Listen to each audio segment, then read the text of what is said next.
National Herald ಕೇಸ್ನಲ್ಲಿ ಸೋನಿಯಾ ಗಾಂಧಿ ಮತ್ತು ರಾಹುಲ್ ಗಾಂಧಿ ವಿರುದ್ಧ ಚಾರ್ಜ್ ಶೀಟ್ ಸಲ್ಲಿಕೆಯಾದ ಹಿನ್ನೆಲೆಯಲ್ಲಿ ಬೆಂಗಳೂರಿನಲ್ಲಿ ಇವತ್ತು ಇಡಿ ಕಚೇರಿಯ ಮುಂಭಾಗ ಕಾಂಗ್ರೆಸ್ ಕಾರ್ಯಕರ್ತರು ಪ್ರತಿಭಟನೆಯನ್ನ ನಡೆಸಿದ್ದಾರೆ. ಬೆಂಗಳೂರಿನ ಶಾಂತಿನಗರದ ಇಡಿ ಕಚೇರಿಯಲ್ಲಿ ಕಾಂಗ್ರೆಸ್ ಪ್ರತಿಭಟನೆಯನ್ನ ನಡೆಸಿದೆ. ಇಡಿ ಹಾಗೂ ಕೇಂದ್ರ ಸರ್ಕಾರದ ವಿರುದ್ಧ ಈ ಸಂದರ್ಭದಲ್ಲಿ ಘೋಷಣೆಯನ್ನ ಕೂಗಿ ಆಕ್ರೋಶವನ್ನು ಹೊರಹಾಕಿದ್ದಾರೆ. ಪ್ರತಿಭಟನೆಗೆ ಪೊಲೀಸರು ಹೆಚ್ಚಿನ ಅವಕಾಶವನ್ನ ಕೊಡದೆ ಅವರನ್ನ ಚದುರಿಸಿದ್ದಾರೆ.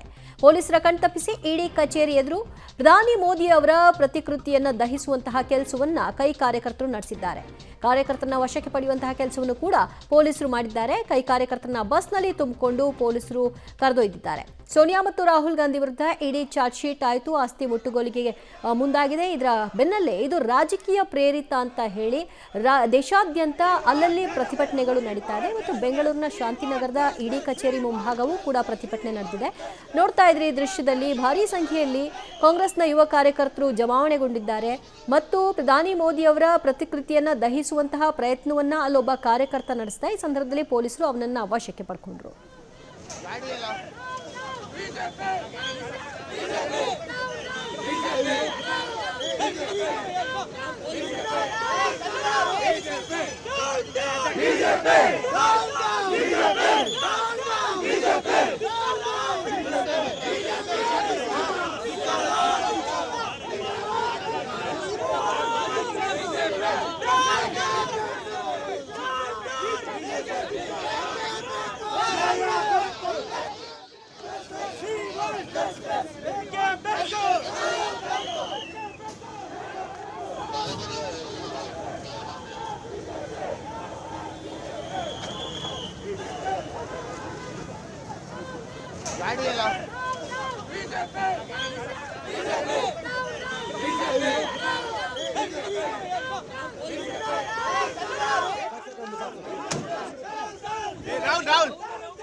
ಇದು ಇವತ್ತು ಕಂಡುಬಂದದ್ದು ಬೆಂಗಳೂರಿನ ಶಾಂತಿನಗರದ ಇಡಿ ಕಚೇರಿಯ ಎದುರಿನ ದೃಶ್ಯ. ಯುವ ಕಾರ್ಯಕರ್ತರು ಪ್ರತಿಭಟನೆಗೆ ಇಳಿದಿದ್ರು. ಸೋನಿಯಾ ಗಾಂಧಿ ಮತ್ತು ರಾಹುಲ್ ಗಾಂಧಿ ವಿರುದ್ಧ ಚಾರ್ಜ್ ಶೀಟ್ ಸಲ್ಲಿಕೆಯಾದ ಬೆನ್ನಲ್ಲೇ ಈ ಆಕ್ರೋಶ ಭುಗಿಲೆದ್ದಿದೆ. ಇಡಿಯನ್ನ ಕೇಂದ್ರ ಸರ್ಕಾರ ಬಳಕೆ ಮಾಡಿಕೊಳ್ಳೋ ಮೂಲಕವಾಗಿ ಇದೊಂದು ಅಸ್ತ್ರವಾಗಿ ಪರಿಣಮಿಸ್ತಾ ಇದೆ, ಇದು ರಾಜಕೀಯ ಪ್ರೇರಿತ ದಾಳಿ ಅಂತ ಆಕ್ರೋಶವನ್ನು ಹೊರಹಾಕುವ ಮೂಲಕ ಪ್ರತಿಭಟಿಸಿದ್ದಾರೆ. ಪೊಲೀಸರು ಅವ್ರನ್ನೆಲ್ಲರನ್ನು ಬಸ್ನಲ್ಲಿ ತುಂಬಿಕೊಂಡು ಹೋಗಿದ್ದಾರೆ.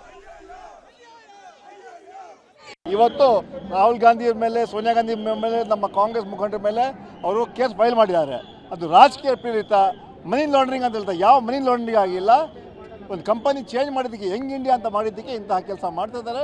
ಇದಕ್ಕೆ ಹೆದರೋರಲ್ಲ, ಜಗ್ಗವರಲ್ಲ, ಬಗ್ಗವರಲ್ಲ. ನಾವು ಹೋರಾಟ ಮಾಡ್ತೀವಿ. ಅಲ್ಲ, ತನಿಖೆ ಭಾಗವಾಗಿ ಇದಾಗಿದೆ, ಇದರಲ್ಲಿ ರಾಜಕೀಯ ಬೇಕಂತಾನೆ ರಾಜಕೀಯ ಮಾಡೋಂಥ ಕೆಲಸ ಮಾಡ್ತಾರೆ. ಇವರಿಗೆ ನಾಚಿಕೆ ಆಗಬೇಕು. ಯಾವುದೇ ಒಂದು ಭಾರತೀಯ ಜನತಾ ಪಾರ್ಟಿ BJP ಲೀಡರ್ನ ಅರೆಸ್ಟ್ ಮಾಡಿದಾರಾ, ಕೇಸ್ ಹಾಕಿದಾರಾ? ಇಡೀ ನಾವು 10 ವರ್ಷ ನೋಡ್ತಾ ಇದ್ದೀವಿ. ಸಿಕ್ಕಿದೆ ರಾಹುಲ್ ಗಾಂಧಿ, ಸಿಕ್ಕಿದೆ ಸೋನಿಯಾ ಗಾಂಧಿ. ಇದೇ ರೀತಿ ಮಾಡಿ ಕಾಂಗ್ರೆಸ್ನ ಹತ್ತಿಕ್ಕುವಂಥ ಕೆಲಸ ಮಾಡ್ತಾ ಇದ್ದಾರೆ. ಇಡೀ ದ್ವೇಷದ ರಾಜಕಾರಣ ಮಾಡ್ತಾ ಇದ್ದಾರೆ. ಅದರಿಂದ ಇದು ವಿರುದ್ಧ ನಾವು ನಮ್ಮ ಹೋರಾಟ ಮಾಡ್ತೀವಿ. ಇವತ್ತು ರಾಹುಲ್ ಗಾಂಧಿ